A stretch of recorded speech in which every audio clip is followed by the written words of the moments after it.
No canto esquerdo, pesando 90 quilos, diretamente de Osório, conhecido pelo seu amor pela cerveja alemã, pela implicância com cervejas lupuladas e pelas melhores piadas ruins, Henrique Sem Prestígio Boaventura.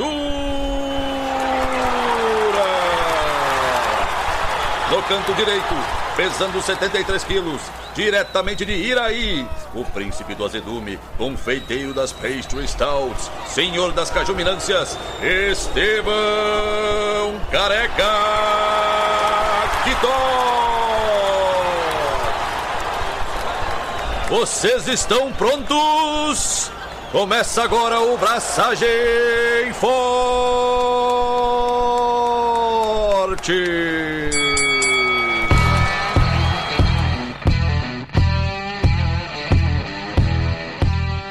E aí, galera, Estevão da Suricato aqui. Alô, Loi, tem Henrique Boaventura e eu ainda tô cansado. Tô gasto. Desgastado.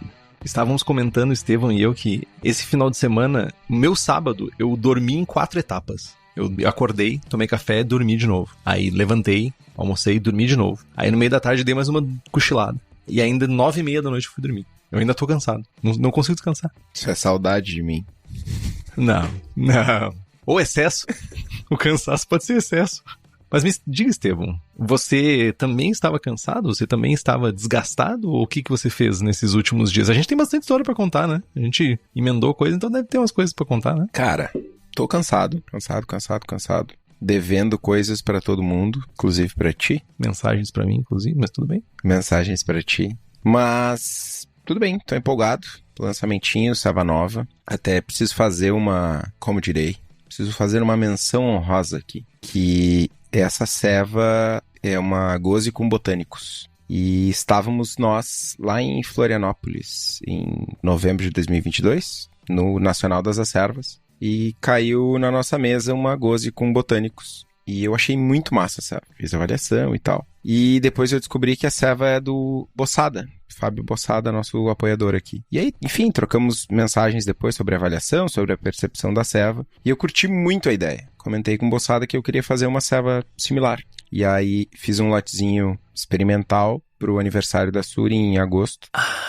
Eu tomei ela. Exatamente. E, ficou muito boa, a galera curtiu demais. E agora a gente fez um lote de verdade.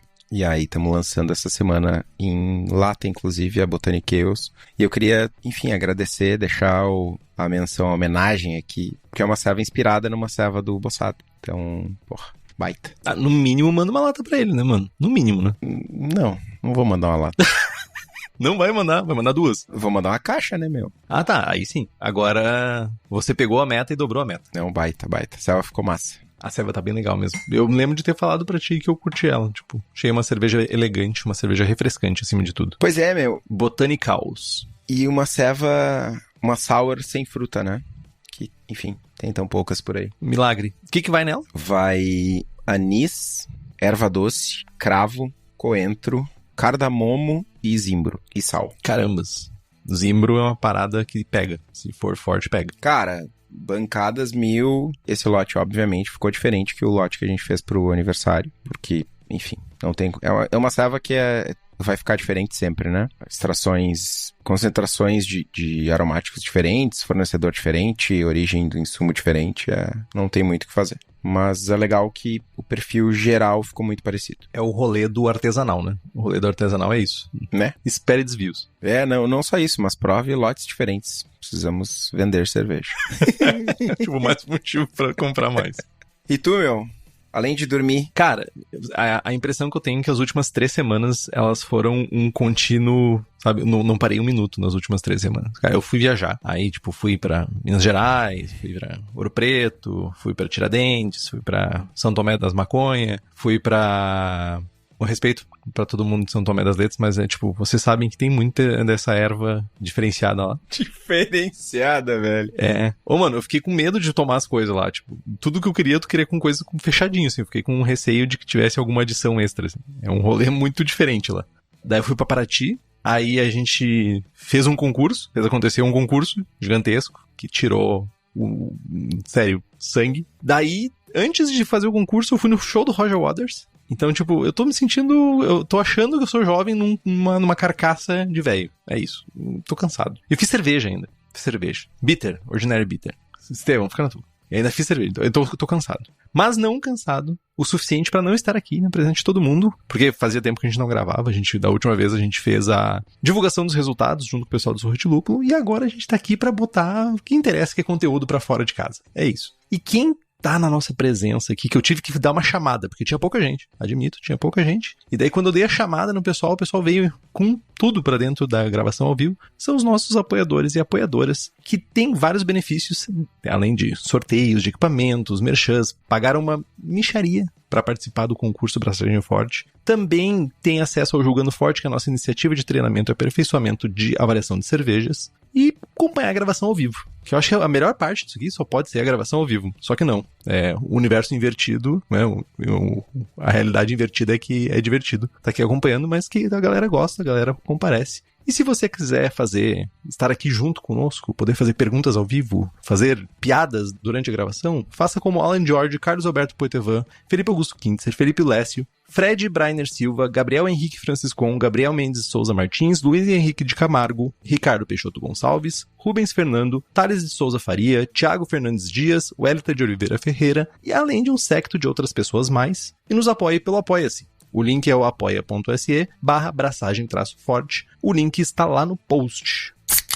Antes da gente começar, deixa eu só dar um salve aqui, porque na semana seguinte ao concurso Braçagem Fortístico, teve o concurso da Sarva Gaúcha. E aí tivemos apoiadores medalhando no concurso. Parabéns aos premiados. Eu vi que o Marcão tá aqui na live. Parabéns, gurizada. Eu só tenho uma chamada importantíssima, né? O Marcão, cada vez que chega na firma lá, não, porque eu vou te trazer uma ceva, porque não sei o quê. Tô vendo vocês ganhando várias medalhas aí, passeando por aí de mão abanando, né? Então, lembrem de mim.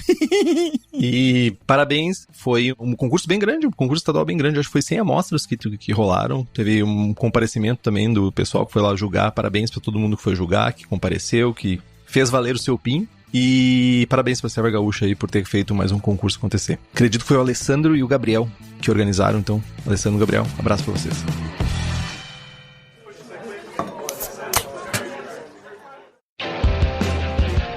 Vamos pras perguntas, Estevão? Perguntas enviadas por nossos apoiadores e apoiadoras, queridos apoiadores e apoiadoras. Então, Estevão, temos uma pergunta do Denis, que é 2 perguntas. Eu farei a primeira e deixarei você responder, e depois eu farei a segunda.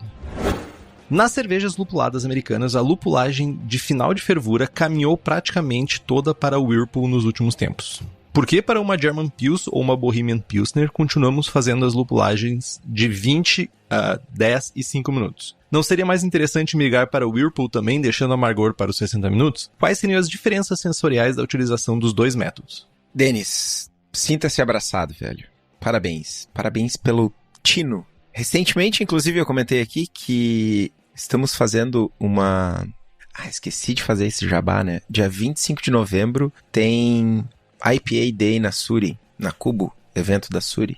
Várias servas de fora, já tem Koala confirmado, já tem Everbrew, já tem Fermi e mais umas papagaiadas da Suri, lançamentos e tal. E, inclusive, uma English IPA que... Ao compartilhar a receita com o Henrique me questiona não, faz um comentário assim, interessante, não é muito usual fazer adição de lúpulo em Whirlpool. E aí a minha resposta foi tipo, mas é melhor assim. Não foi bem assim, porque eu não sou tão arrombado o tempo todo, mas foi algo nessa linha. 95% do tempo.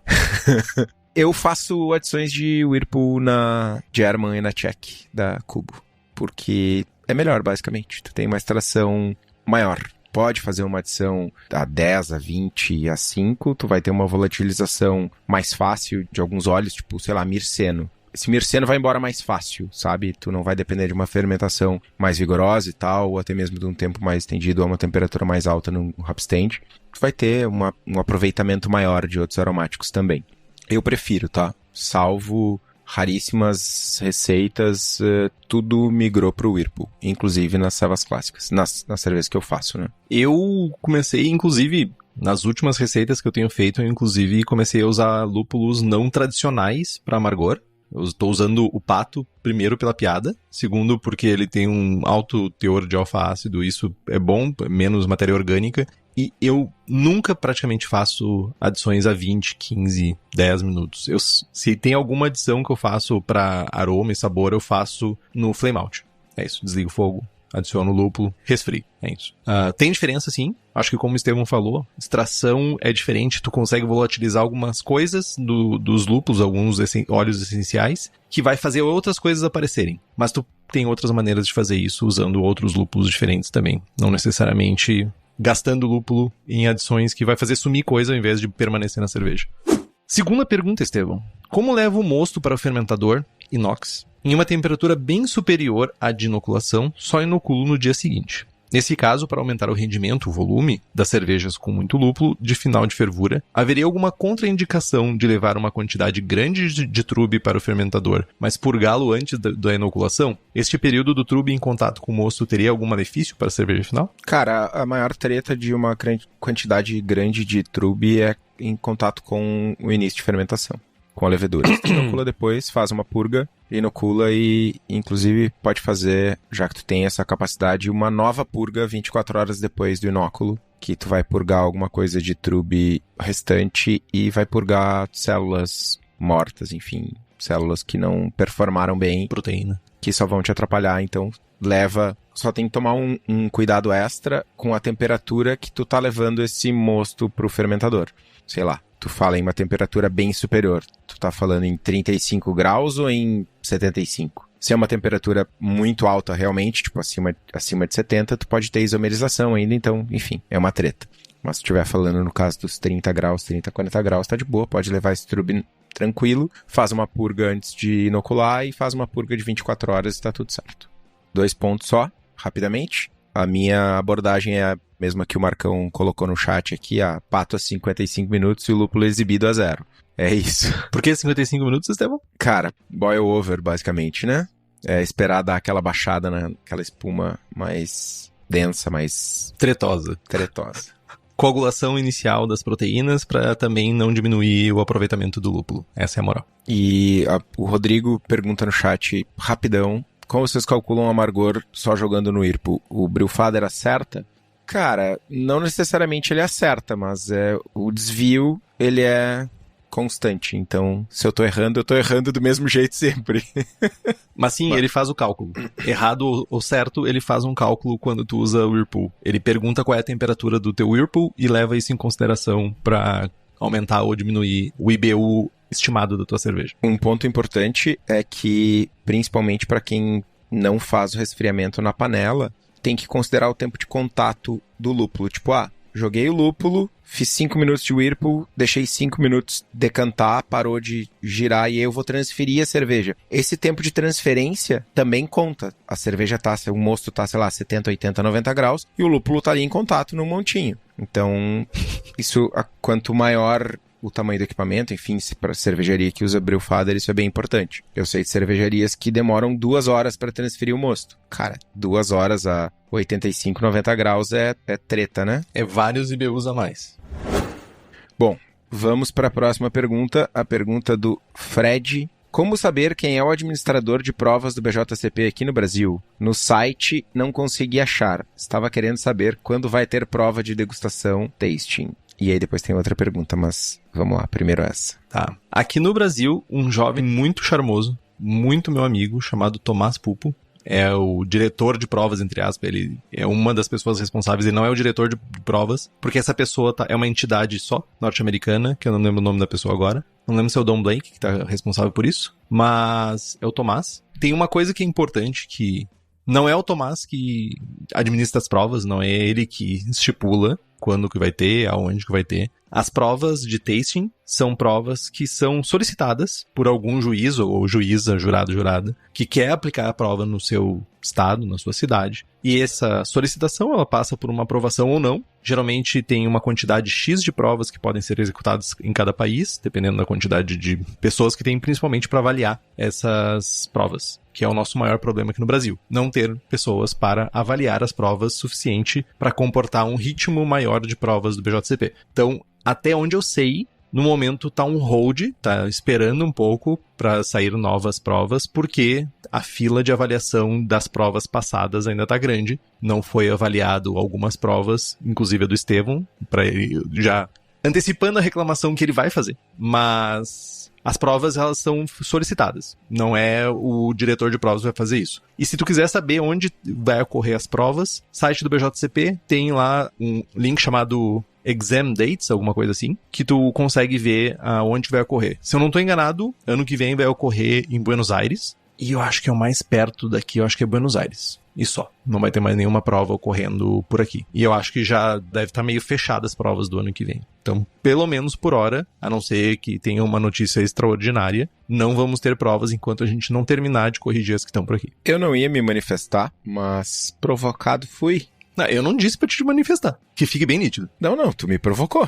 Tu sabia. Não, eu disse que... Foi lá e cutucou. Vai, Estevão, vai. 568 dias hoje é o tempo que a gente tá esperando.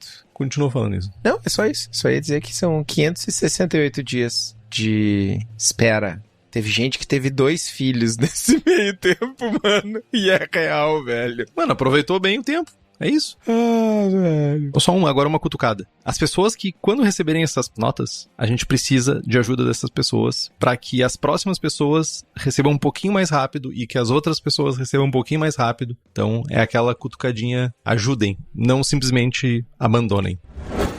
Vamos para a próxima pergunta do Fred. Cara, quantas vezes a gente já respondeu essa pergunta em perguntas e respostas? Ah, mas é sempre divertido, mano. Panela de alumínio passa algum gosto pra cerveja? Eu vou responder primeiro. Responda seriamente. Seriamente. Talvez a pessoa... cara, existem 1 zilhão de alergias e de hipersensibilidades. O corpo humano, ele é uma coisa programada pra dar ruim, né? Não, pra dar ruim.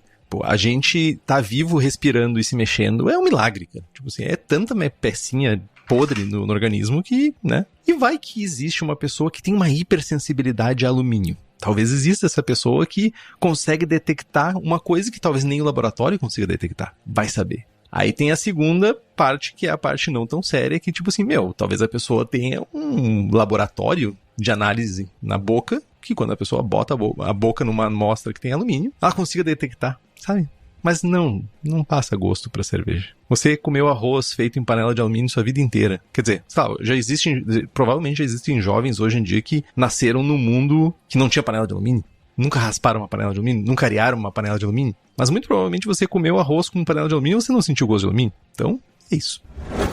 Jorge Lopes pergunta: alguns estilos belgas se favorecem da refermentação na garrafa. Nesse processo, a levedura reabsorve o oxigênio, impedindo a oxidação da cerveja? Vamos lá. Depende. Depende por quê? Primeiro, a levedura reabsorve, sim, oxigênio de dentro da garrafa, da lata, do barril, do que quer que seja. No entanto, não é um negócio tipo, refermentei na garrafa, não vai oxidar. A levedura não é mágica, ela reabsorve um pouco do oxigênio e ela não permanece reabsorvendo esse oxigênio ad infinito. E o oxigênio que tem ali, existe uma quantidade X de oxigênio no headspace, mas continua entrando oxigênio pelo selo do fechamento da lata, ou pela borrachinha da tampa ali, continua entrando oxigênio. Então, é muito mais uma coisa que minimiza do que elimina. Esse é o grande rolê. E uma curiosidade, tem algumas cervejarias que fazem o chamado micropriming. Carbonata a cerveja com CO2 por contrapressão, né? Carbonata normal, manda pra garrafa e faz um primingzinho ali de 1 pentelésimo de grama de açúcar, só para ter uma refermentação e a levedura reabsorver a maior parte, ou uma parte mais significativa da quantidade de oxigênio que tem no headspace. Perfeito. Pergunta do Douglas Almeida: o que é mais complicado na organização de um concurso cervejeiro? Pedrada em cima de pedrada. Vou dar a minha opinião, mas eu também gostaria de saber do Estevão depois. Cara, pra mim, lidar com o ser humano, na definição mais ampla dessa frase, lidar com o ser humano, é a parte mais difícil, né? Desde as pessoas que vão, e principalmente as que não vão comparecer ao concurso pra julgar, tem que lidar com as expectativas, a gente tem que recepcionar bem essas pessoas, tem que dar direcionamentos corretos, tem que atender dúvidas, tem que estar próximo dessas pessoas, porque elas estão ali, muitas vezes, como voluntárias, e a gente tem que suprir essa necessidade delas e tá tudo bem. Não quer dizer que não seja cansativo. Não quer dizer que não dê trabalho. Dar trabalho e ser cansativo não quer dizer que não seja prazeroso de alguma forma. E também a gente lida com as pessoas que mandam amostras, que inevitavelmente não vão concordar, que vão discordar de alguma coisa, vão criticar decisões tomadas, não vão perdoar alguns desvios de rumo. Então isso também é uma parada bem complexa, né? E eu acho que, somado a isso, tem o fato de que Estevão e eu, a gente tem uma cancha já de concurso, e a nossa barra é alta. Tanto eu quanto o Estevão, organizando um concurso, a nossa barra é alta. A gente não admite algumas coisas. E isso aumenta a pressão consideravelmente em cima de nós mesmos. Então, é uma parada não tão simples e que onera psicologicamente, digamos assim, quando tu tá organizando, além das correrias mil que acontecem, de vai pra cima, vai pra baixo, busca isso, busca aquilo. Porque no final das contas a gente acaba casando isso com outras atividades mil que a gente tem no nosso dia. Nós não nos dedicamos exclusivamente a organizar concursos, sabe? Isso é uma coisa também mega importante. Estevão, o que tu acha? Cara, eu acho que tem uma diferença aí, que é organizar o concurso e, aspas, ser dono do concurso, tá ligado? Tipo, a associação do Zé das Couve da esquina da minha casa quer fazer um concurso e me contratou pra ser organizador. Cara, de boaça, meu. Tem coisas, como o Henrique falou, que são ruins, que são difíceis, mas quando tu tem que cuidar do orçamento do concurso, tu tem que botar na balança se tu vai ter uma amostra mais cara, quanto tu vai gastar de hotel pro jurado, quanto é que vai custar a alimentação, né? Essa parte administrativa do concurso, acho que pra mim é a maior treta. Pra mim é a parte mais difícil. Cansativo. Mas o que não é complicado, e a gente fala aqui sempre, é comprar lúpulo da Hops Company. Porque a Hops Company vai lá, seleciona o lúpulo, traz o lote e diz, meu, escolhe esse, aquele ou aquele outro. Mano, amanhã eu tenho reunião com o Thiago. Amanhã eu começo a botar a mão nos lúpulos da safra 2023. E pra quem não conhece, a Hops é especializada em trazer lúpulos das melhores fazendas, dos melhores moinhos, dos melhores distribuidores dos Estados Unidos, da Europa, da Nova Zelândia, do mundo todo, aqui pro Brasil, para cervejarias. Então, se vocês têm interesse nos lúpulos da Hops, é só entrar no site hopscompany.com. Já vem o SAS dessa vez? Eu não posso falar o que vem exclusivo pra mim na mala. Entendi. Porque senão vai gerar ciúmes e tretas com a concorrência. Mas vem. Entendi. Acabou de gerar treta com a concorrência. Beleza. Denis perguntou também. Mais uma pergunta de Denis. Estou planejando braçar uma New Zealand Pilsner e olhando o BJCP, traduzido, fiquei em dúvida sobre uma frase na descrição de sabor, que diz: a cerveja pode ser seca, mas não com um final bem definido e cortante. O que significa? Cara, isso significa um anti-crisp, basicamente. A cerveja pode ser seca, mas ela não tem que ser crisp. E o que eu acho, talvez, uma observação de exemplares que não necessariamente são tão legais. Tipo, ela não precisa ser ceva... Tô falando de uma ceva genérica, de uma New Zealand Pilsner genérica, não do espectro todo do estilo, né? Acho que é uma frase que pode levar as pessoas a fazer uma cerveja com mais carbonatos na água, com uma FG um pouco mais alta. Acho perigoso esse tipo de comentário, sabe? Tipo, ela pode ser seca, mas não deve ser crisp. Saca? Acho pesado. Principalmente tendo feito e tomado algumas New Zealand Pilsners com crispness médio alto e muito boas. Enfim, o que tu acha? Demi-crisp, como diz a Cíntia. Excelente definição. Estava eu hoje conversando com uma pessoa que é minha confidente de problemas do BJCP, chamada Fernando Lazari, que o BJCP ele carece de uma figura de um editor, uma editora, uma pessoa que seja responsável pela coesão de textos, de descritivos e de informações. Eu acho que tem muita coisa repetitiva no BJCP, muita informação repetitiva, que parece que é mais para dar corpo pro texto do que propriamente para ajudar alguém a fazer um estilo ou julgar um estilo. Isso aqui pra mim, por exemplo, é uma coisa que tá torta, assim. Não é só o problema não é tradução. Se tu for lá ver no guia de estilos, tá mais ou menos assim. Eu fui ver. Não vai melhorar isso. A gente tem, eu acho que entra daí, inclusive uma coisa, Estevão, que, não sei, vou jogar aqui um baitzinho. Talvez uma minissérie destrinchando o BJCP, aprendendo a ler o guia do estilo do BJCP para 2024, mas eu acho que falha um pouco em dar uma mensagem mais direta. Às vezes, em prol da poesia, fica menos reto, sabe? E pra mim tem que ser mais reto. Muitas vezes tem muita poesia e pouca direção. Além de, sei lá, de não ter algumas características importantes. Sei lá, como é que é o equilíbrio da cerveja? Não tem. Como é que é o retrogosto da cerveja? Alguns estilos não tem. Como é que é o final da cerveja? Alguns estilos não tem. Talvez o guia se beneficiasse de ser algo mais... Cara, tem um algoritmozinho, né? Tem isso que precisa ser dito a respeito de cada cerveja. Como tu falou, né? Isso, exato. Todas elas têm que falar do aroma e sabor de malte, todas elas têm que falar do final, todas elas têm que falar disso e daquilo. Enfim, mas acho que essa colocação da figura de ter uma pessoa fazendo edição é essencial. Precisa a colocação.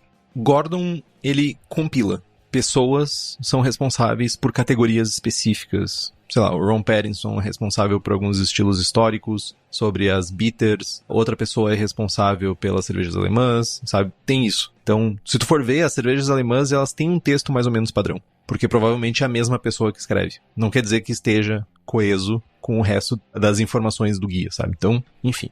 Só o Marcão perguntar, nesse caso da New Zealand Pils, não tá mais relacionado ao fato de ter mais cloreto, porque o guia menciona isso. Sim, cara, mas ao invés de dizer, pode ser seca, mas não deve ser crisp, poderia dizer, usualmente feita com uma água com mais cloretos, logo os exemplares não têm tanto crispness quanto uma German Pils. É muito melhor falar isso do que dizer, pode ser seca, mas não crisp. Porque aí vai ter um Estevão da vida que vai fazer essa ceva com uma FG 1019 e com 200 ppm de cloreto, tá ligado? E tem estilos que estão assim. Tem estilos que falam isso. Olha, o caráter mineral da água pode dar uma sensação maior de corpo. Ou pode dar uma sensação maior de secura, sabe? Tem isso em estilos. Não me lembro de cabeça agora quais os estilos. Mas tem. Então, não tem aqui, mas tem em alguns estilos. Mas vamos adiante. Pergunta do Bruno Luiz Vidoretti. Henrique. Como comentei no Julgando Forte do dia 31, surgiu uma dúvida aqui. Percebi que o paladar é muito pessoal para avaliação. Não lembro quem foi que pegou lixia na check, coisa que não passei nem perto. E já passei por isso com cervejas minhas na avaliação de amigos, sendo bem particular a percepção de cada um, como já percebi várias vezes. Como o juiz BJCP equilibra isso em um julgamento, a percepção de um juiz para outro não tem a possibilidade de destoar tanto por causa dessas particularidades e influenciar na nota final da amostra? Isso é fato? Faz parte? Ou tem alguma coisa que balanceia isso para a nota não ficar nos extremos de um juiz para o outro? Uma excelente pergunta, ainda mais a gente saindo da Copa agora, né? Mas a melhor resposta para essa pergunta é que não tem uma bala de prata para esse problema. Tu achou que eu fosse falar depende, né?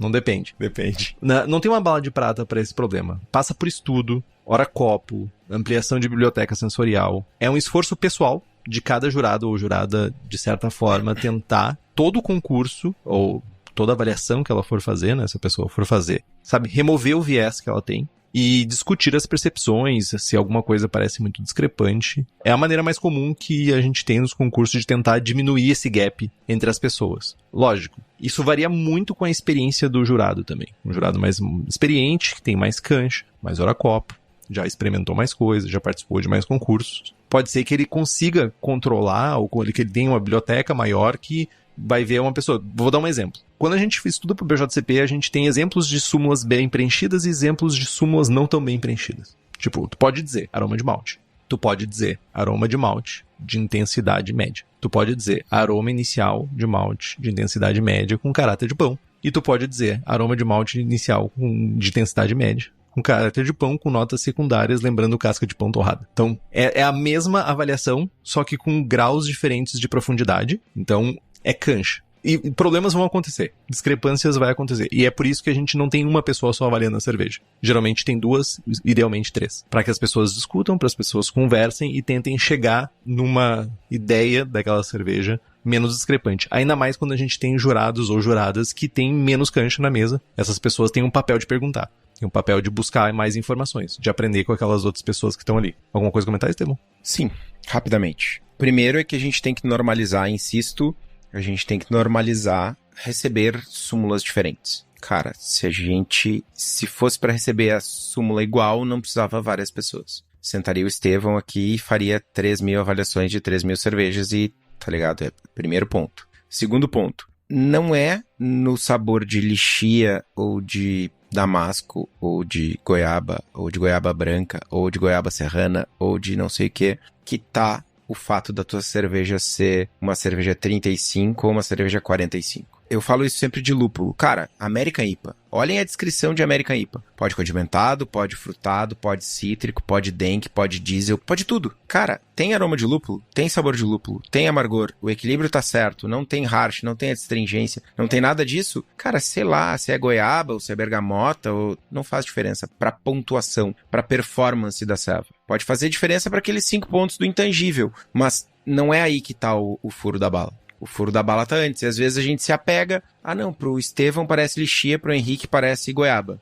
Cara, é a memória sensorial de cada um. Biblioteca sensorial. Não é isso. Biblioteca sensorial. Cada um tem uma experiência diferente, comeu frutas diferentes, viveu em lugares diferentes, um apanhou com chinelo, outro apanhou com cinto. Mano, é isso. Vai ser diferente. Cara, que exemplo merda. Vamos adiante. Cara, meus parabéns, cara. Fez eu rir. Rodrigo Condessa. Após a fermentação, onde vai realizar o cold crash 0 graus por um tempo e depois, caso faça o dry hopping, tem algum problema em voltar para a temperatura de 15 graus, 17 graus? Ou quais as vantagens e desvantagens de manter o dry hopping junto ao cold crash? Cara, tem uma questão que tu vai perder tempo, né? Quanto tempo essa cerveja vai demorar para aquecer novamente para 15, 17 graus? E tem a questão de o que tu tá buscando. Não vejo muito sentido em jogar para 0, decantar a levedura e aquecer. Cara, eu diria que se tu tá fazendo alguma cerveja lupulada, tipo IPA style, faz dry a quente. E aí tu pode optar entre fazer um dry em contato com levedura, final de fermentação, 22 graus, faz o teu dry, continua nessa temperatura, ou terminada a fermentação, tu baixa a temperatura para uns 15, 17, já vai decantar muita levedura, o pessoal chama corriqueiramente de soft crash, baixa de 22 para 16 graus, decanta um monte de levedura e aí tu faz teu dry, para ter uma extração mais eficiente de aromáticos, enfim. E aí tu vai a 0. Ou então, não, quer seguir uma pegada mais tradicional, quer fazer um dry numa German Pils da vida. Cara, baixa 0, faz o dry a 0. Esse subir, não vejo benefício algum. Vejo perder tempo. Justo. Mas antes de avançar, falamos de lúpulo e tal, eu queria relembrar vocês que tá rolando o Clube de Assinaturas Expedição do Lúpulo da Prússia Beer. E com uma novidade, uma notícia. A próxima ceva vai levar Zapinha. O Zapa trazido para o Brasil pela Hops Company, inclusive. Tem inscrições abertas. Então, chama a Amanda no direct, chama no Instagram da Prússia, que tem lista de espera, então acelerem. E aí, vamos para a pergunta do Marcão, Marco Seixas. Olá, senhores. Isso não é uma pergunta, isso é um parágrafo. Uma dissertação. Sobre reaproveitamento de levedura. Caseiramente falando, qual seria um limite seguro para reaproveitamento? Venho reaproveitando com sucesso, entre parênteses, principalmente lagers, mesmo esquema que o Henrique faz, uma session e depois uma standard, até a 5ª geração. Fui até a 6ª, mas resolvi fazer de uma OG baixa 1034 para observar se valeria a pena arriscar. A cerveja fermentou bem, limpa, etc. Mas demorou mais para atenuar, de forma geral foi tudo mais lento. Descartei a lama, até porque essa se pagou muito bem. Enfim, o que vocês têm a dizer sobre? Abraço. Tá, vamos lá. A literatura que a gente tem acesso, ela varia bastante quanto ao assunto de reaproveitamento. Principalmente pelo fato de que cada cepa tem comportamentos diferentes, sabe? Cada cepa se comporta num formato quando tu reaproveita. Os 2 maiores problemas que a gente vai ter com reaproveitamento de leveduras vai ser contaminação e mutação. Contaminação, cara, é uma parada que é inevitável, porque tu não consegue gerar um mosto que é inerte, não tem absolutamente nada. Tu vai ter bactérias que estão, ou outros micro-organismos que estão presentes no ar. Eles vão acabar na tua cerveja. E dependendo de quão cuidadoso tu é no teu processo, quando tu for fazer o reaproveitamento, tu também pode, de certa forma, estar levando e propagando esses micro-organismos que estão presentes na tua cerveja. Na primeira vez que tu usou a levedura ganhou. Mas os micro-organismos estão ali. Na segunda vez, pode ser que tu tenha uma batalha um pouco maior. Na terceira pode ser um pouco maior, até que os micro-organismos acabam sobrepondo as características da levedura e tu acaba com um perfil indesejado na tua cerveja. Mutação é um outro problema. As células, né, da levedura, elas podem e certamente vão sofrer mutação com o tempo, né? Principalmente, essa mutação, ela não necessariamente vai ser horrível. Não vai ser uma mutação no sentido de, vai começar a gerar fenólico. mas pode ser que tenha resultados indesejados. Vai perder aquele perfil que tu tá buscando, ela vai atenuar menos. Tem várias coisas que podem acontecer com a mutação das células. Principalmente cepas Lagers e cepas de Weizsäns, essas são as que mais sofrem com mutação, mais perdem características, mais perdem propriedades de fermentação quando tu reaproveita elas. Se eu não estou enganado, o Jamil, no Yeast, ele fala que leveduras ale, em geral, tu pode reaproveitar elas aí com um período de tempo de 1 mês até 2 meses. Leveduras Lager e Weizen, no máximo 2 semanas. A partir daí tu já começa a ter mutações que podem gerar problemas na tua fermentação. Outra coisa também é que é a maneira que tu tá fazendo o reaproveitamento da tua levedura. Dependendo de como tu faz a remoção da levedura para reaproveitar em outra fermentação, tu pode estar fazendo uma seleção natural. Tu pode estar pegando, por exemplo, células que ficam mais em cima, que demoram mais tempo para flocular. Ou tu pode estar pegando células mais de baixo, que floculam mais rápido. E dependendo disso, tu pode ter uma cerveja que tá mais atenuada ou menos atenuada por causa dessa seleção natural que tu tá fazendo no processo de separar fermento para te fermentar uma próxima cerveja. E também, uma coisa importante é que cada célula tem uma vida útil. Cada célula consegue se multiplicar uma quantidade de vezes limitadas. As células, elas se dividem, né? Na verdade, elas fazem por brotamento. Criam um brotinho, cai e vira uma... Cai é ótimo, né? Como se fosse uma árvore que cai um brotinho de levedura. Mas as células, elas fazem brotamento, que se desgrudam da célula-mãe. E isso gera como se fosse uma cicatriz, e essa cicatriz ela não brota mais nada dali. Então a célula vai brotando, até que ela não tem mais de onde brotar, e aquelas células não é mais a primeira geração. Então tu começa a propagar mutações. É uma célula imbrotável. Mas o que acontece é que quando a gente começa a ter essas células que já não tem mais as gerações iniciais, a gente tá incentivando mutações. Porque inevitavelmente vão ocorrer células que não vão ser mais semelhantes à célula original e tu vai incentivar essas mutações. Agora, respondendo diretamente, eu já levei levedura Kveik até 12 gerações. Eu já fiz 12 fermentações reaproveitando a lama. Pegando a lama do fermentador e usando outra. Pegando a lama do fermentador e usando outra. E eu não recomendo. Eu tive problemas de atenuação, comecei a ter problemas principalmente de caráter da levedura, começou a ter resultados não esperados. E eu quero saber o que a minha levedura vai gerar. Então, eu não recomendo mais do que 4 ou 5 gerações. Acho que essa é a recomendação numa faixa de segurança. E tu, Estevam? Eu tenho só um comentário que é o seguinte. Um sachê de levedura aí tá custando R$30. Vamos fazer 20 litros de uma lager. Nós vamos gastar R$60. Se tu fizer um lote, são 3 pila por litro. Se tu fizer 3 lotes, é 1 pila por litro. Se tu fizer 5 lotes, são 60 centavos por litro. A diferença entre fazer 5 ou 6 são 10 centavos por litro. Mano, são 2 pila, tá ligado? Tu vai correr o risco de contaminar o teu 6º lote por 2 pila. Quanto tempo tu reaproveita? Quantas vezes tu reaproveita na fábrica, Estevam? Ou é sempre fresco? Cara, na fábrica a gente reaproveita muito pouco por uma questão de programação de produção. A gente faz muita cerveja diferente o tempo todo.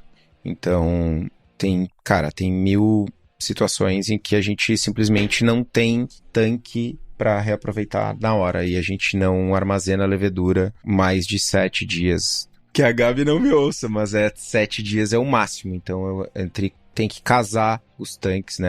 A cerveja foi pro frio, 3 dias depois eu coletei a levedura, e aí, em 7 dias, eu tenho que ter uma produção de outra cerveja com aquela mesma levedura para poder reaproveitar. Então, cara, 3 vezes, 4 vezes no máximo. Uma dica importante, se você for reaproveitar. Tem aquela dica que eu sempre faço, começa com uma cerveja bem leve, depois vai para uma cerveja com densidade original padrão, e depois uma cerveja mais pesada, e depois disso tu descarta. Mas o importante é que, se tu não for jogar mosto em cima do fermentador que tem a levedura lá, se tu for fazer coleta realmente para botar em outro fermentador, que tu misture as células, que tu desfaça a lama no fundo, para que tu não pegue somente as que estão mais em cima, e tu pegue um espectro maior de tipos de células diferentes ali, que vão estar mais floculantes, menos floculantes, médio floculantes, para te ter mais próximo possível da fermentação que teve originalmente na cerveja. Então, tirou a cerveja que estava pronta, dá uma sacudida. Eu gosto de pegar 1 litro d'água fervida e resfriada e misturar para ajudar a desfazer aquela lama, e daí eu pego a levedura e levo para outra fermentação. Sandro Max. Cervejas sours. Qual é a forma mais simples para acidificar? Posso usar os mesmos fermentadores das levas normais? Dicas para quem quer iniciar no azedume, como eu. Cara, vamos lá. Primeiro de tudo, acho que a gente tem uns 42 episódios citando diversas dicas. Henrique, vai catando os episódios aí. Episódio de Berliner Weiss, episódio de Straight Sour, episódio de Catarina Sour não tem. Enfim, o Henrique tá consultando para nós. Bom, forma mais simples para acidificar. A mais simples hoje é usar Philly Sour. É a mais simples, mas não necessariamente é a melhor. Na minha opinião, tá longe de ser a melhor. A melhor é fazer o uso de lactobacilos. Compra lactobacilos na Levtech, compra lactobacilos na farmácia de manipulação, compra o Sour Peach da Lallemand, tem opções. Faz a mostura, não lupula, adiciona o lacto a 32, 35 graus, acidifica o mosto até pH 4,5, acidificou, ferve de novo, lupula se precisar, enfim, inocula a levedura e vai embora. Pode usar os mesmos fermentadores das leveduras, das levas normais? Pode. Deve, inclusive. Sempre tomando cuidado de limpar o fermentador, esponja macia e tal, sanitizar bem. Procedimento padrão. Dicas para quem pretende iniciar no azedume como eu. Vamos lá. Episódios 204 Lichtenheiner, episódio 14 Berliner Weiss, episódio 194 Smooth Sour, episódio 177 Philly Sour, episódio 172 Straight Sour e o 27 Goza. Tem bastante conteúdo, tem bastante coisa em detalhe, tem discussões interessantes sobre abordagens, receitas, enfim. Acho que vale a pena. Tem o episódio 122 também, que a gente fala sobre lactobacilo. Então, tem algumas horas de áudio aí pra tu ouvir. Mas o caminho que é o mais simples, Philly Sour, que é o melhor, acidificação com lacto. O Sandro fala, não tem mais Philly Sour no mercado. Inclusive é o Sandro que fez a pergunta. Oi, Sandro, tudo bem? Hoje eu vi uns jovens no grupo de cervejarias comentando sobre uma levedura que é lanchância também, que é a Sour Hour. Tem pacote de meio quilo já, mas em sachê eu não sei te dizer. Eu acho que a Philly Sour em sachê de 500, em sachê não, em pacotes de 500 também tem. Não, tem certamente, né? Mas eu imagino que o comentário dele é relacionado ao sachêzinho. Sachê tá bem difícil. Eu tentei achar isso faz uns meses e não achei. Que bom. Por quê? Porque, Tá bom. De nada por ter catado os programas em tempo recorde. Obrigado, Henrique. Eu não esperava nada diferente de ti. Tu é sempre muito eficiente, muito esperto. Obrigado. Mas pode elogiar em público também, não tem problema. Não precisa ser só no privado, pode ser público também. Tô elogiando em público, mano. Sim, mas eu tive que pedir. Vocês entendem o que eu passo todo dia, né? Vocês entendem agora.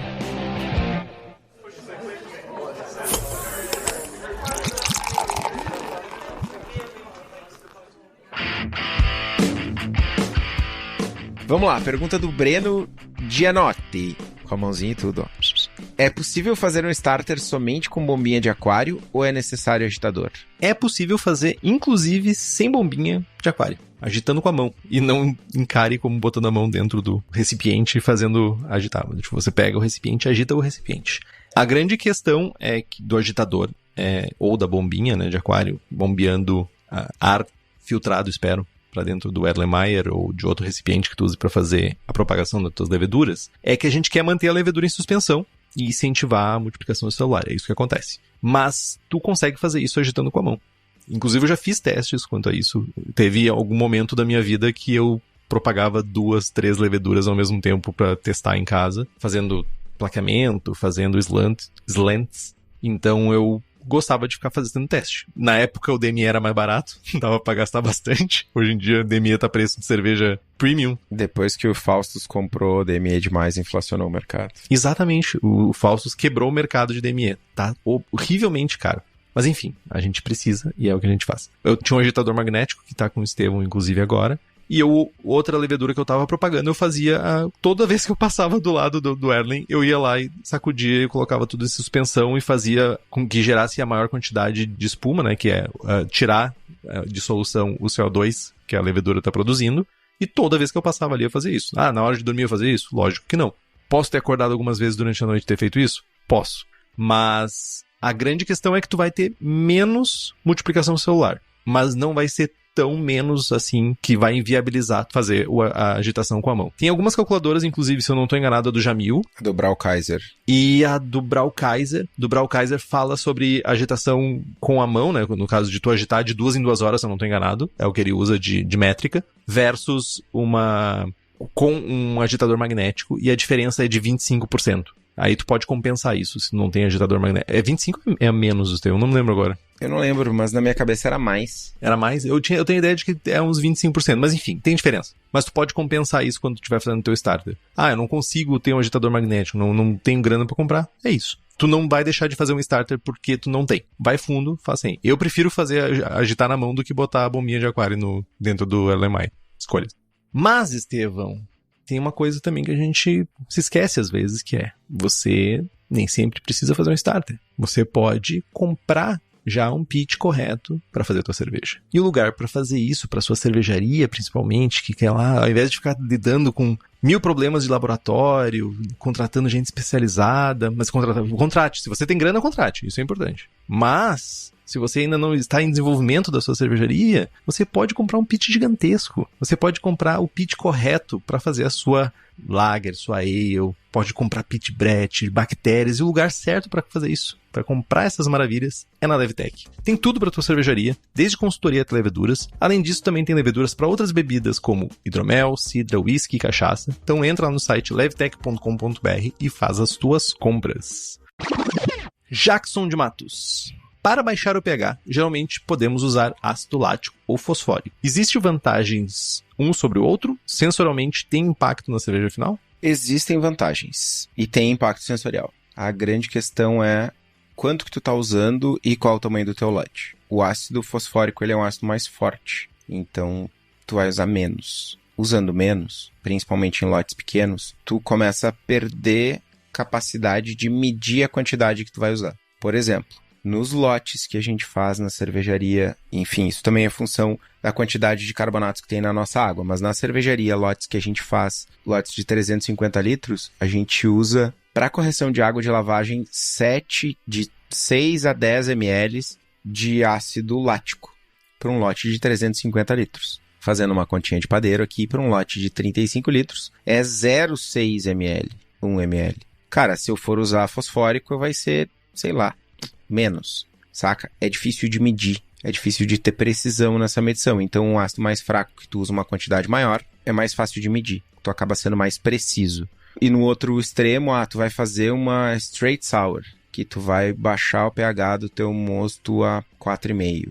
E o teu mosto tem muito carbonato. E aí tu vai botar um caminhão de ácido fosfórico. E ele tem um sabor um pouquinho diferente. Pode ter um impacto sensorial, né, dependendo do que tu vai fazer ou do que tu não vai fazer com a cerveja, se tu vai usar fruta ou não, né? Então, eu prefiro usar o ácido lático por praticidade, por tudo isso que eu falei agora, basicamente. Basicamente, escute os últimos minutos. Basicamente, continuei falando quando eu deveria ter parado. Exato.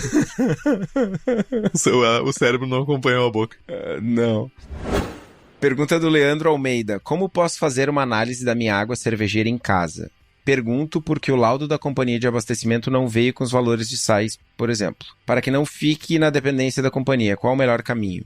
Cara, houve um tempo remoto onde as empresas elas eram obrigadas a fornecer um laudo completo da água. Geralmente não. Antigamente era público no site, tu conseguia baixar, era atualizado. Pelo menos aqui no sul, boa parte das prestadoras de água, fornecedoras de água, melhor dizendo, elas disponibilizavam isso, ou tu tava a um e-mail de conseguir o laudo, às vezes um pouco defasado, de alguns meses, mas ainda assim tu conseguia um laudo bem completo da água que chegava na tua casa. Tipo, Porto Alegre tem várias distribuidoras de água. Tem vários lugares de captação e tudo isso, então varia também a quantidade de sais minerais dissolvidos naquela água. Mas hoje em dia isso desapareceu praticamente, assim. Tá sendo bem difícil tu conseguir informações relevantes com as prestadoras desse serviço. Já cansei de mandar e-mail, tipo, abrir protocolo, bater na porta da empresa para tentar conseguir uma análise sensorial. E não consigo. Infelizmente, aparentemente não existe mais essa lei que garante a disponibilidade desse laudo.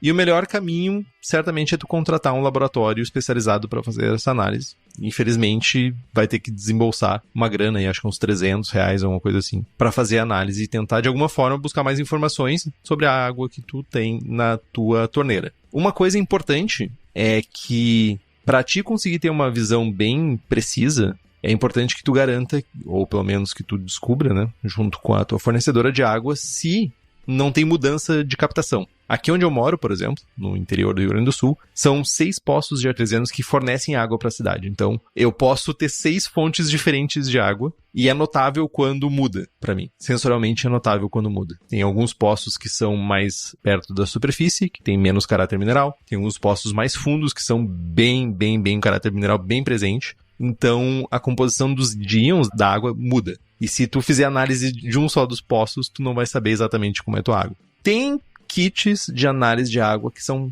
um pouco mais caros. Eu não me lembro de ter visto no Brasil para vender, mas eu sei que a Lemont, acho que é o nome da empresa, que tem um kit de análise de água, que basicamente faz a análise em tempo real, por assim dizer. Tu que faz a tua própria análise. Mas a gente tá falando um kit que custa entre R$1.500 e R$2.000, mais ou menos. Então o caminho mais curto é ou tu usar água mineral comprada, que é sempre da mesma fonte, e tu sabe mais ou menos qual é o caráter daquela água, porque tá descrito no rótulo, ou tu vai ter que fazer uma análise numa empresa. Complementos teu? Nenhum. Show de bola.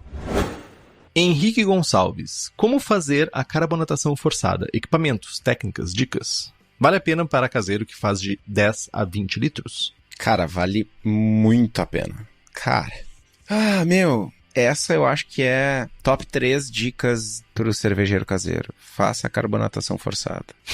Nossa, olhando pra trás, assim, da minha trajetória cervejeirística, tu tá louco. Top 3, top vá lá, top 5. Compre na cerveja da casa, leveduras da Levtech, lúpulos da Hops Company e faça a carbonatação forçada. Não, sério, vale muito a pena. Seja feliz. Não esquece de me agradecer depois. Equipamentos, técnicas, dicas. Equipamentos. Cilindro de CO2, reguladora, mangueiras, barril, seja post-mix, barril keg, extratora ou conectores, abraçadeiras e, na maioria das vezes, uma geladeira extra ou ter a consciência de que tu vai servir ou fermentar na tua geladeira. Enchedor de contrapressão ou beer gun também, para se tu for encher garrafas. Mas isso não é necessário. Ah, importantíssimo, torneira. Mano, torneirinha, pode ser a piquenique. Piquenique. Nossa, tá louco. Seja feliz, piquenique. E aí, cara, vou usar e abusar do Henrique. Henrique, enquanto eu enrolo aqui, cata pra nós o episódio de carbonatação. Mas tem um episódio que a gente fala sobre carbonatação e dá todas as dicas de como fazer carbonatação forçada, o que tu precisa saber. 21. Episódio 21. Muito obrigado, Henrique, tu é sensacional, apesar de me xingar em público. Obrigado, sou teu secretário. Não, mano, tu é meu amigo. Obrigado. Entendi. Pergunta do Caco Borghetti.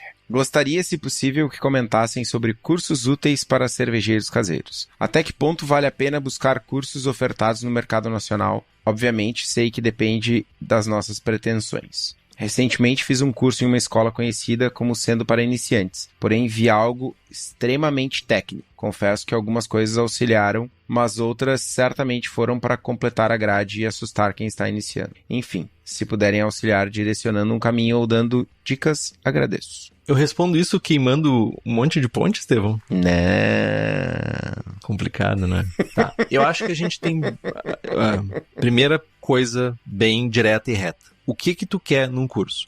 Eu quero expandir o meu sensorial. Eu quero aprender como analisar de alguma forma uma cerveja. Eu quero provar cervejas novas. Eu quero saber casar cerveja com comida. Eu quero fabricar cerveja. Eu quero virar um mestre cervejeiro. Eu quero trabalhar numa fábrica gigantesca de cerveja. Tudo isso tem cursos bem diferentes para te atingir esse estágio na tua carreira. Acho que a primeira coisa é decidir o que tu quer. Para cervejeiro caseiro, fabricar cerveja, aí pode ser que eu esteja sendo injusto, mas eu também seria injusto em recomendar algum curso que eu não tenha feito. Mas eu não me lembro de um curso que vá te formar cervejeiro caseiro completo. Eu acho que é muito tentativa e erro, fazer em casa, ler bastante, tem bastante livro, mas para outras coisas, sommelier, mestre em estilos, acho que o mercado tá cheio de cursos, bons cursos para te guiar nesse sentido. Não necessariamente para ser cervejeiro caseiro. Cervejeiro caseiro, eu acho que a gente ainda tem o fato de ser caseiro parece que não habilita um curso profissional, sabe? Para dar esse caminho.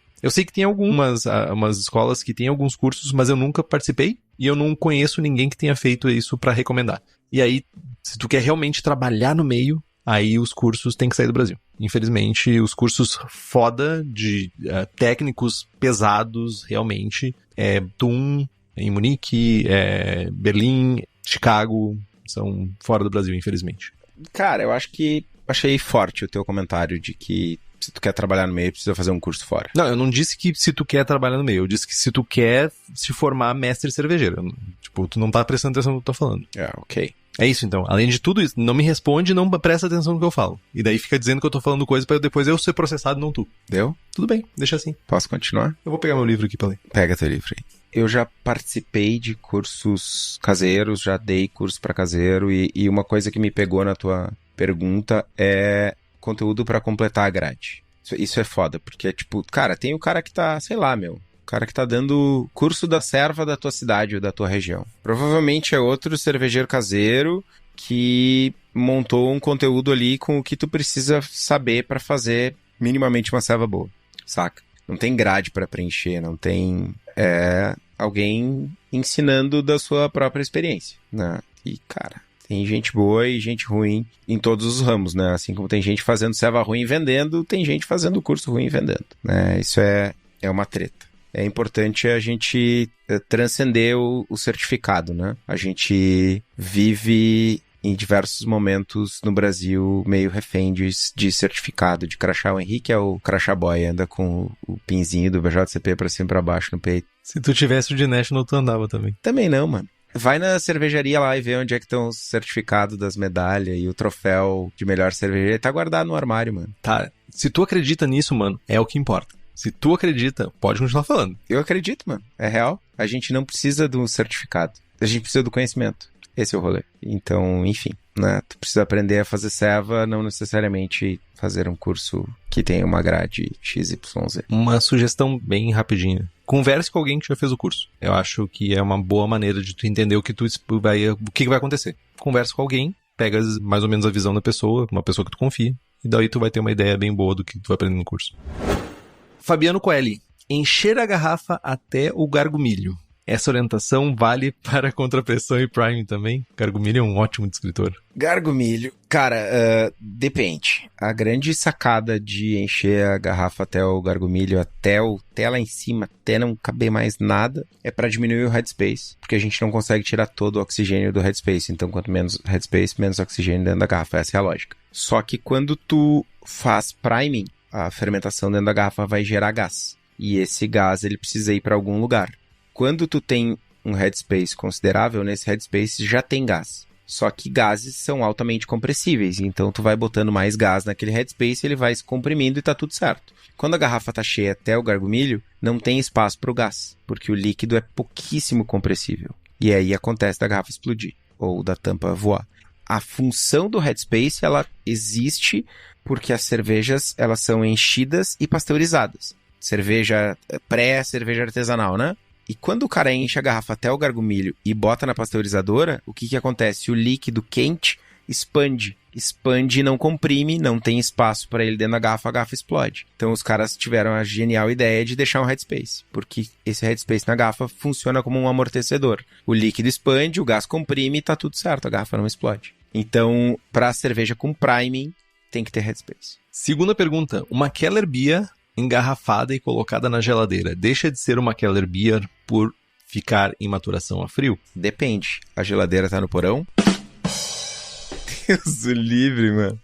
Meu, tô on fire, velho. Então, cara. Quer responder, Henrique?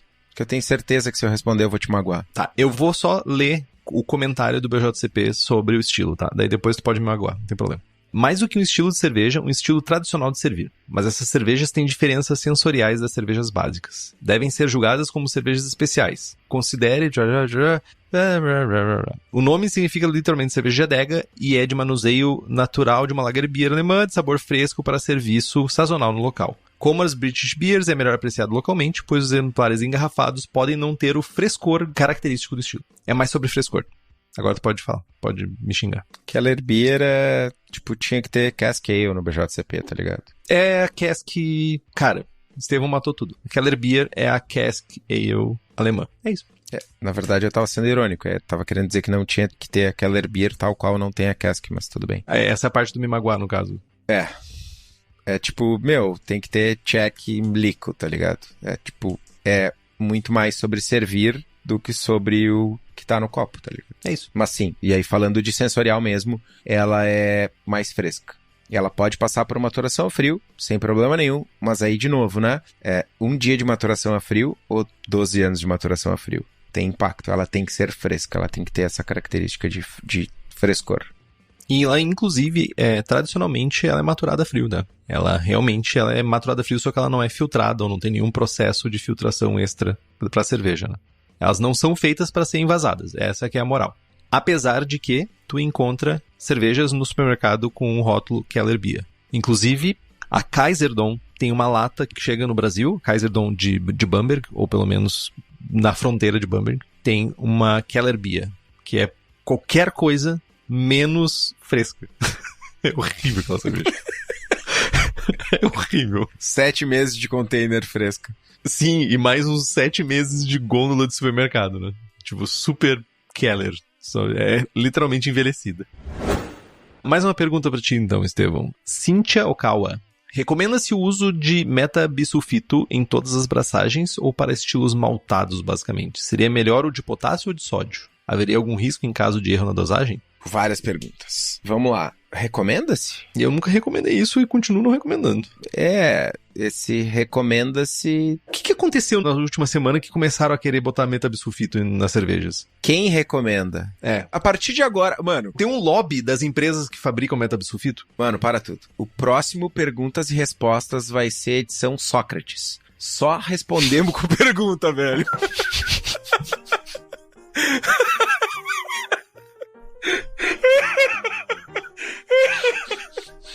Tu esperou tomar uma coisa. Quem recomenda? A quem interessa recomendar metabisulfito na cerveja?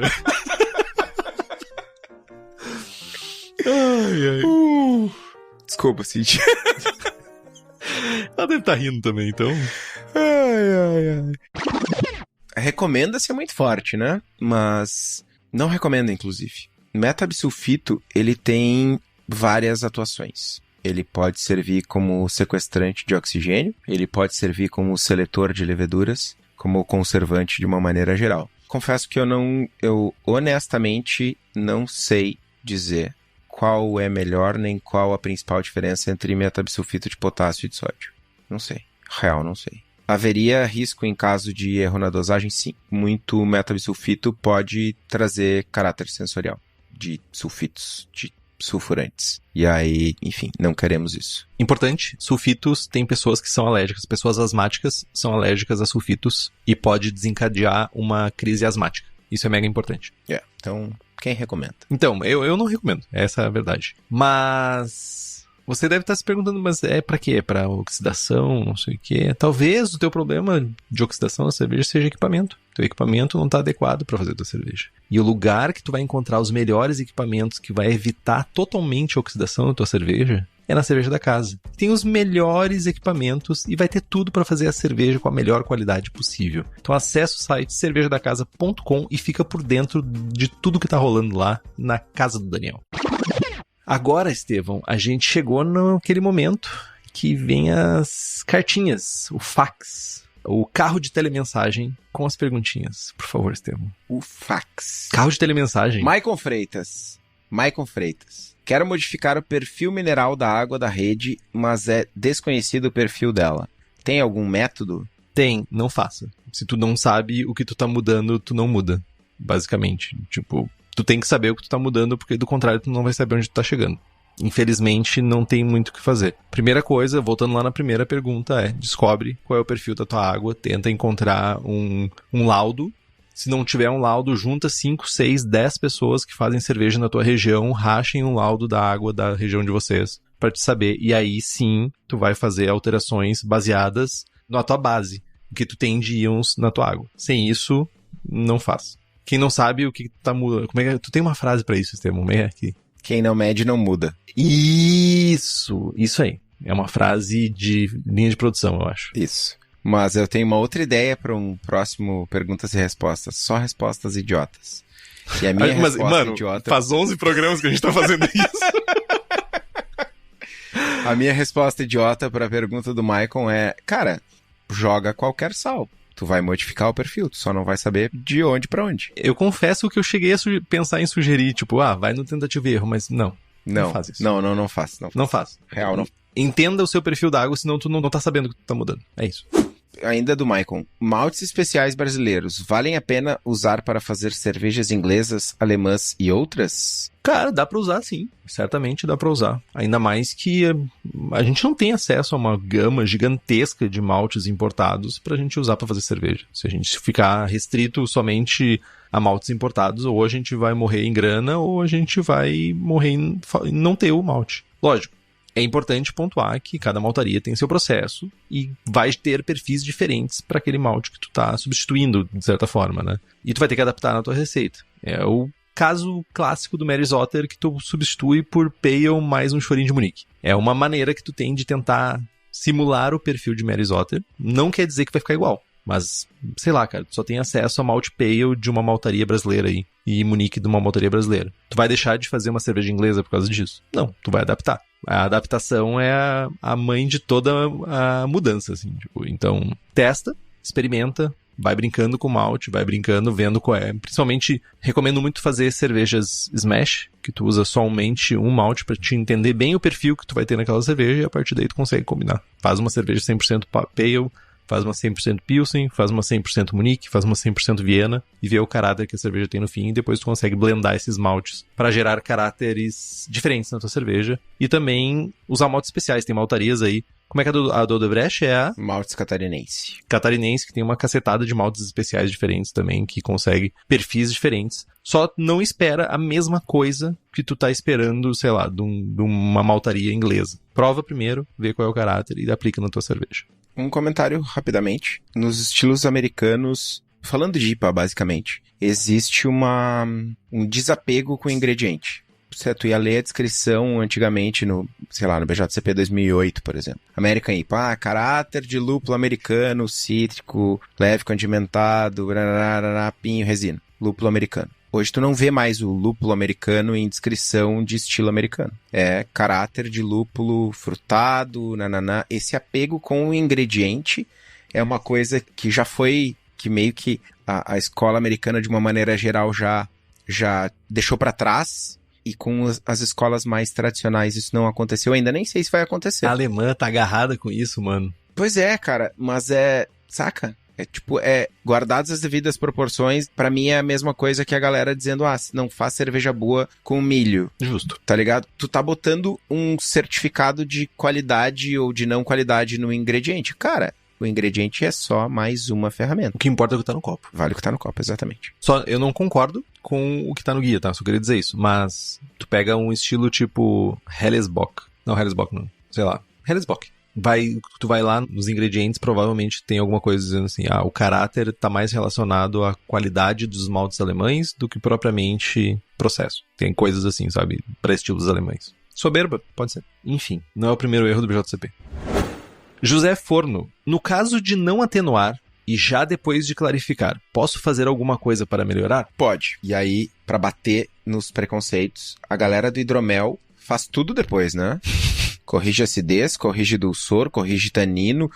perdemos todos os ouvintes que faziam hidromel. Não, é um elogio, mano. O Gordon tem essa abordagem, mano, no livro dele. Ele tem muito essa abordagem de resolver cerveja depois. Cara, a galera tem um medo, um preconceito, um sei lá o quê. Tipo, eu já vi gente falando, tipo, essa galera de hidromel que mexe nas coisas. Mano, tu prefere tomar 20 litros de ceva bosta ou tu prefere corrigir a cerveja e tomar uma ceva melhor? Cara, eu não entendo esse apego, tá ligado? Que algumas pessoas têm, e de forma alguma é uma crítica, tá? A ti, José. Mas a galera tem esse apego. Então, depois que terminou de atenuar a cerveja, ela não chegou na FG, tá doce, enfim, tu pode corrigir a acidez, tu pode corrigir amargor.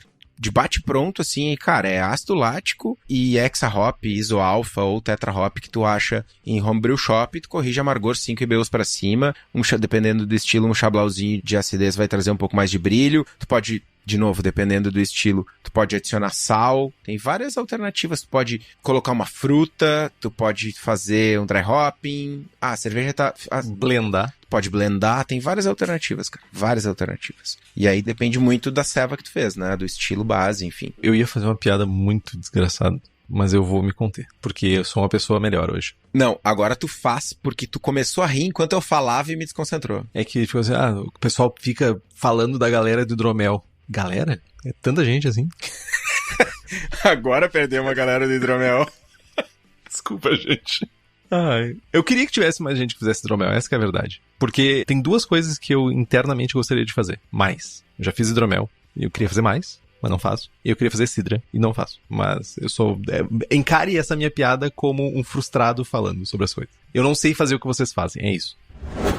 Pergunta do Fernando Madri. Quanto tempo uma levedura se mantém viva numa garrafa? Fiz uma barley wine faz 8 meses, 12% de álcool, levedura Nottingham. Priming de 6 gramas por litro e ainda está com 30% do gás. Vai carbonatar? Ainda consigo salvar essa ceva? Cara, se tu já tem gás na tua cerveja, tu fez priming, provavelmente ela vai carbonatar. Ela não morreu, as leveduras... Tipo, a primeira coisa, tem as leveduras que estão ali, principalmente numa cerveja que tem 12% de teor alcoólico e 8 meses guardada e tudo isso, tu já tem células que sofreram demais. Tem células que já não estão no ápice da sua vida. Isso é um problema, porque elas trabalham mais devagar, ou às vezes não trabalham. Certamente tem alguma coisa viva lá dentro. É quase impossível que não tenha alguma coisa viva se tu não fez nenhuma. Vai, Estevão. São 8 meses de priming, ou ele fez a ceva há 8 meses e fez o priming há 2 semanas? Ele fez há 8 meses, eu não sei se quanto tempo levou. Isso é uma boa pergunta também. Se já foi 8 meses de priming, deu ruim, total, assim. Tu pode abrir as garrafas e colocar uma microdose de levedura nova ali para conseguir fazer esse processo. Pega uma CBC da vida, que é específica para não gerar caráter, e ela vai só fazer a carbonatação na garrafa ali. É específica para isso. Mas, mesmo assim, vai ter alguma coisa viva. Mas, para resolver esse rolê, provavelmente adicionar uma levedura nova. Eu deixaria mais um tempo. Acho que complementar com o tempo que levou para chegar em 30% do gasto, talvez 2 semanas. Mais 2 semanas ou 3 semanas vai resolver. Agora, se realmente foi 8 meses de garrafa e tá em 30% do gás, não creio que vai melhorar muito mais do que isso, não. Aí a adição de novas leveduras. Gregory Loff. Existe algum problema ou desvantagem em fermentar 20 litros de mosto num fermentador de 40 litros? Problema, não. Mas vai ter uma dificuldade se por exemplo, for um fermentador de inox, ou se for um fermentador que tu pretende carbonatar a cerveja dentro do fermentador. Enfim, tu não vai... O CO2 gerado talvez não seja suficiente, ou talvez tu tenha que fechar o fermentador antes, porque tu tem um headspace maior e tal. E em alguns casos é até recomendado. Eu lembro de um caso emblemático que eu fiz uma Imperial Stout numa bombona de 60 litros e foram 25 litros de mosto com WLP 007. E era uma Imperial Stout 1100 a densidade. E, botou cerveja pra fora, velho. O Krausen subiu uns 50 centímetros dentro da bombona e, botou ceva pra fora loucamente. Então, dependendo do caso, um headspace maior pode ser bom. Só um complemento. A galera pensa sobre isso, vai esterificar mais, vai esterificar menos. Cara, é muito pouco volume para ter uma mudança drástica em questões de esterificação, de oxigenação, alguma coisa assim. Isso não vai impactar, provavelmente. Tu diz por causa da quantidade de oxigênio? Por causa da quantidade de oxigênio. E, sabe, tem uma galera que fala, inclusive, sobre eu simulo fermentação aberta usando um headspace maior. É diferente. Não é a mesma coisa, saca? Simular fermentação aberta com headspace maior não faz sentido. Simular a fermentação, tipo, tem uma maior quantidade de oxigênio no headspace, e daí a pessoa, entre aspas, simula uma fermentação aberta sem realmente ela estar aberta, porque tem mais oxigênio no headspace. Isso, entendeu? Tá, mas vai dar... Primeira meia hora de fermentação não tem mais oxigênio ali. Eu não disse que tá certo, eu disse que tem gente que faz isso. Não, só não. Mas não vai impactar em perfil de esterificação, não vai impactar numa cerveja diferente por causa disso. Eu fermento, por exemplo, num fermentador de 30 litros, 20 litros. O maior problema é o que o Estevão falou mesmo, talvez transferência, alguma coisa assim, que vai ser o teu maior problema.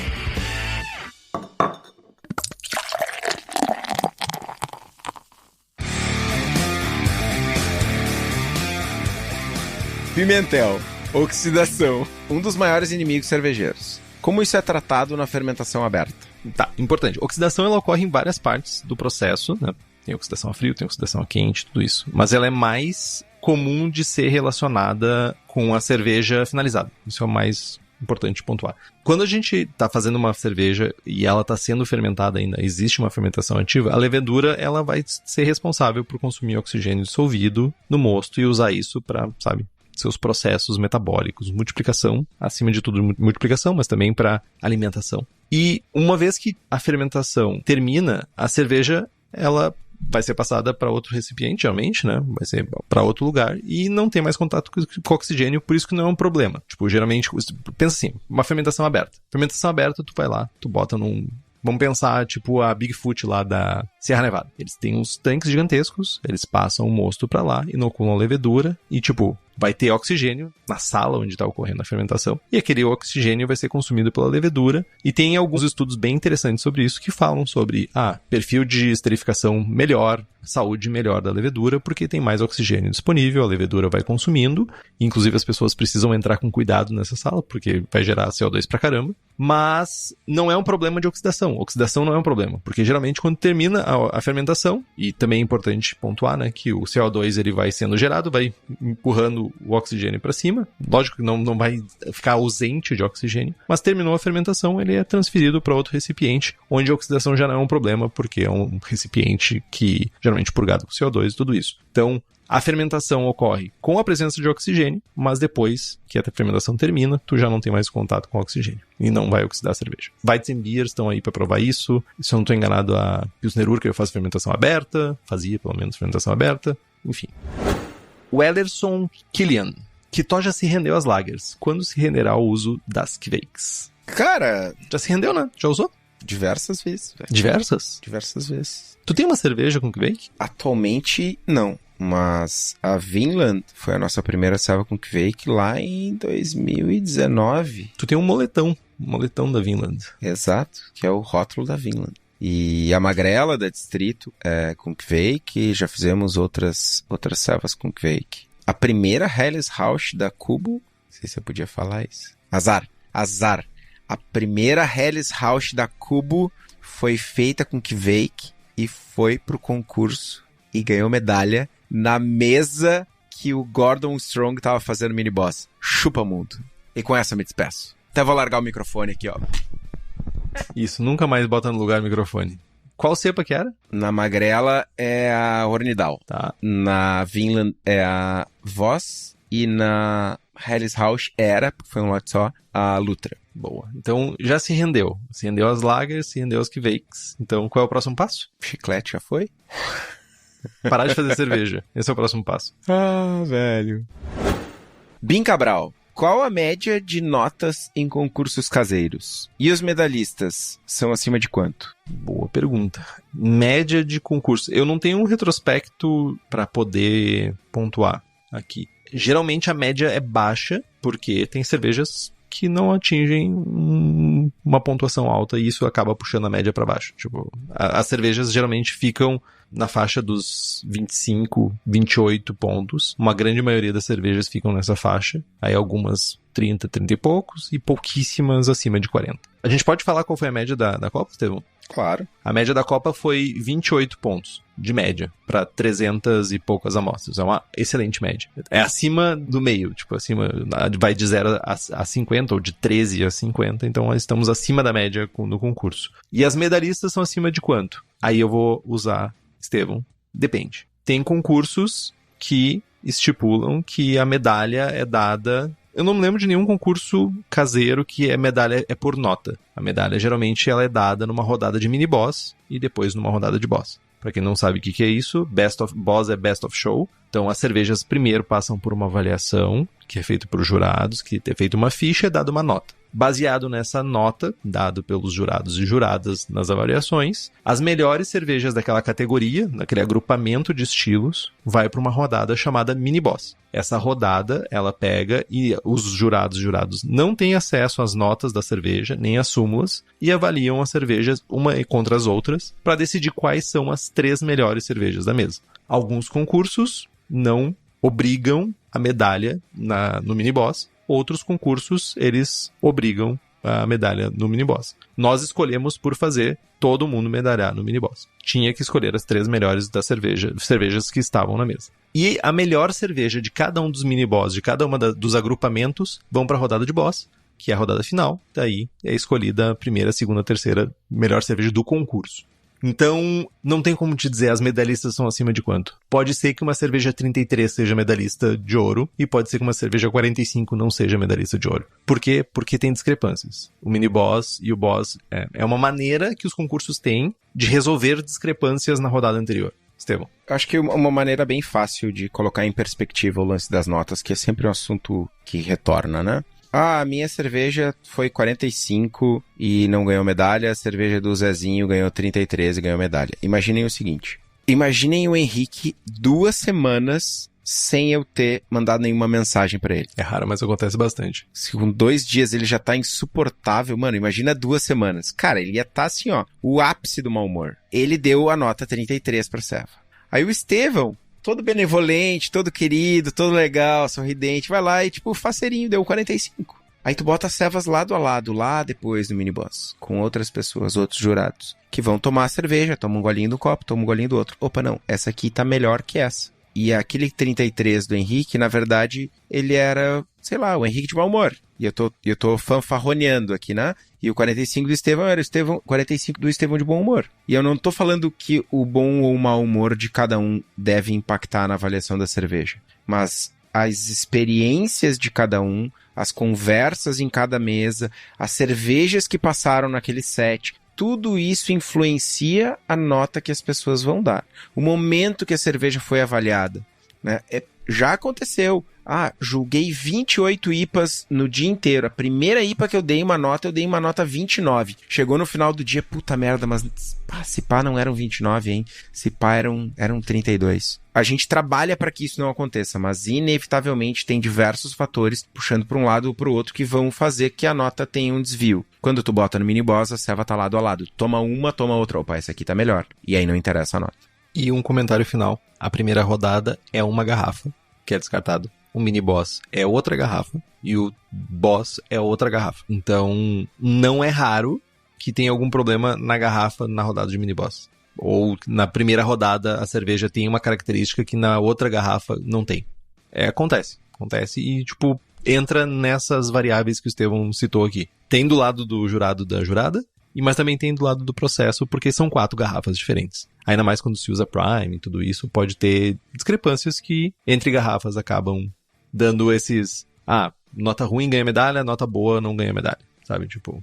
E tem uma coisa mega importante. A gente trabalha e a gente tenta, ao máximo possível, incentivar as pessoas que se aprofundem mais, mas é muito comum em concursos, principalmente jurados que não têm tanta experiência, cervejas leves terem notas mais ruins e cervejas complexas terem notas mais altas. Por quê? Porque sinto mais sabor em cerveja complexa. Ah, tem madeira, nota alta. Imperial Stout tem nota alta, sabe?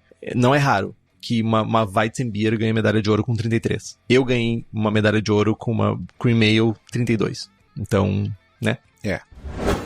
Pergunta bônus aí, é saideira, gurizada. Sobre concurso ainda, o Marcão pergunta, tá, mas boss e mini-boss com 15 ou 20 cevas completamente diferentes, não dificulta essa avaliação? Dificulta, certamente dificulta. Mas ao mesmo tempo que dificulta é tipo, mano, e aí falo por mim, o Henrique eu imagino que não tem a mesma opinião que eu, mas cara, eu quero fazer um boss com 30 amostras, velho. Aliás, na Copa Austral, na Argentina, tinha 29. Cara, é difícil, mano, mas eu tô ali o concurso inteiro esperando, porque eu quero fazer o boss, porque é a parte mais legal, mano. É difícil, só que fácil e bom ou difícil e ruim, enfim, não é a mesma coisa, saca? É difícil, mas tem 20 cevas massa na tua frente. E aí, como no boss da Copa, cara, a gente discutiu um monte, e aí tinha vários argumentos diferentes, e pessoas com experiências diferentes, e não, mas essa cerveja aqui tá boa por isso, não, mas essa aqui tá melhor por aquilo outro, não, mas, cara, e estavam todas fantásticas.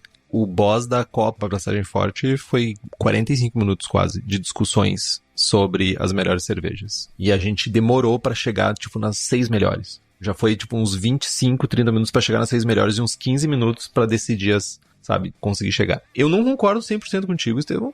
Pra mim, definitivamente, as discussões que a gente tem numa mesa de boss, elas são muito mais francas e é muito melhor a discussão. Elas são muito mais diretas, assim, porque a gente tá falando muitas vezes de qualidades na minúcia, que a gente tá falando de qual é a melhor e qual não é a melhor. Mas, tipo, eu me lembro do concurso lá do CBC, que tinha... O boss foi com 60 amostras, 59 amostras, uma coisa assim. Cara, é surreal, mano. É tipo, precisa de uma mesa pra cada jurado pra avaliar isso. Várias mesas pra cada jurado. É, foi bizarro, assim, a galera arrepiou geral, assim, por ter que julgar tanta cerveja, avaliar tanta cerveja. Achou difícil. Mas assim, foram 16 no nosso, não é, 16 foi de boas. Acho que foi bem de boas. Cada jurada tem a sua maneira de já excluir algumas amostras, sabe, algumas que, essa aqui não se encaixa perfeitamente no estilo, essa aqui não sei o quê. E são várias rodadas, várias interações, assim, pra chegar nas cervejas. Mas, enfim, dificulta, certamente. Mas 15, 20, não. Mas eu acho que acima disso começa a dificultar bastante, eu acho. É isso, então? E eu acho que é isso, Estevão. Quase 2 horas de programa, chega uma hora que tu cansa, né? Vamos dar, então. Gente, nos siga no Instagram, estamos no Spotify, Apple Podcasts, Google Podcasts, Deezer, todos os agregadores. Se você quiser fazer um review, se você quiser recomendar o nosso programa, é muito importante pra nós. A gente chega pra mais pessoas, a gente aparece mais. Compartilhe os episódios com seus amigos, tem dúvida, sugestão de pauta, crítica, quer anunciar a sua empresa ou seu produto, e-mail para contato@braçagemforte.com.br ou mande uma mensagem para nós. É isso então, Estevão? É isso. Braçagem Forte? Braçagem Forte.